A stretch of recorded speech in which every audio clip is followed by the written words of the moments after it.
Here in Denmark we eat meat and potatoes, and we have a leftover dish called biksemad. The Swedes call it pyttipanna. The Asians, they mostly eat rice and meat, so they have another kind of leftover dish. And that is fried rice, where you used pre-boiled rice and you use pre-cooked chicken, and then you add a little egg, and yeah, it's like this. You got some chicken leftovers, you got some rice leftovers. Well, that's practically the recipe for fried rice. First off, we have to cut the vegetables into small cubes. Not brunoise, not that fine, but sort of a half a centimeter or a quarter an inch aside. That was a lazy peeling of the carrot, but at least now it's easy to cut. If you cut them into too small size cubes, they'll become very soft when you fry them in the wok. So this medium-sized cubes, and the same with the onion, about half a centimeter, quarter an inch.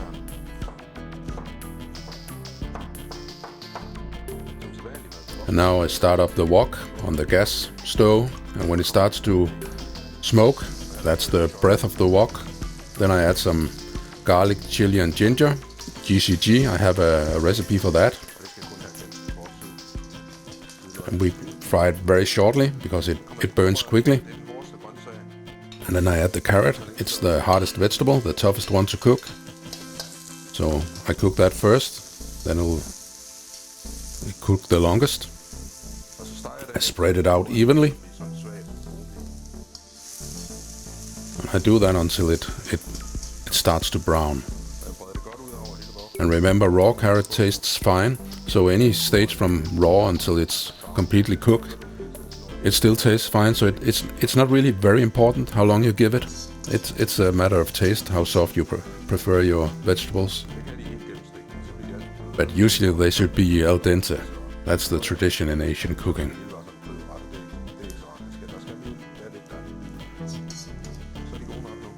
And now they look fine. They have shrunk a little bit and they have gotten some color. Then I add the onions.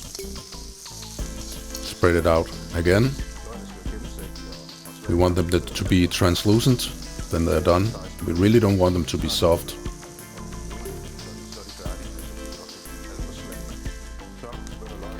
Now you can see they're translucent. They have changed color. They're not completely white anymore. And the egg.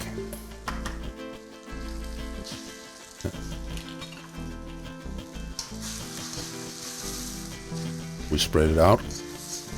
We don't want the egg to cook too much. It shouldn't really brown. It just has to firm up.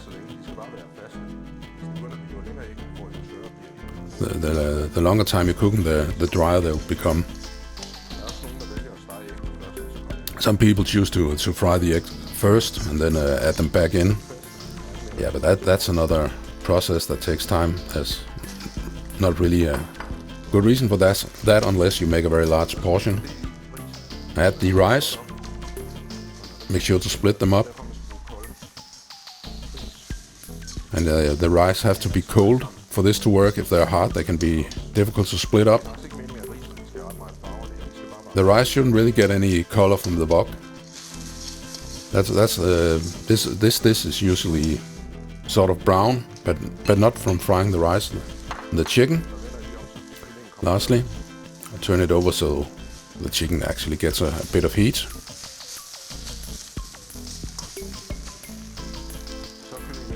And now the chicken is hot. We just had to season it, and I use this mixture I call 1, 2, 3: soy sauce, fish sauce, and sesame oil. I have that in another video, and that's actually where the brown color comes from the soy sauce.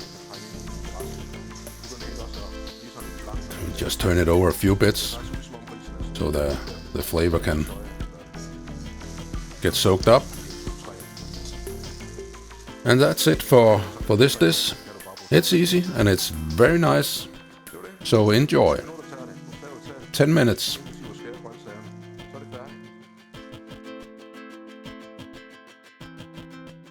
And you can find the list of ingredients and the recipe on kvalifood.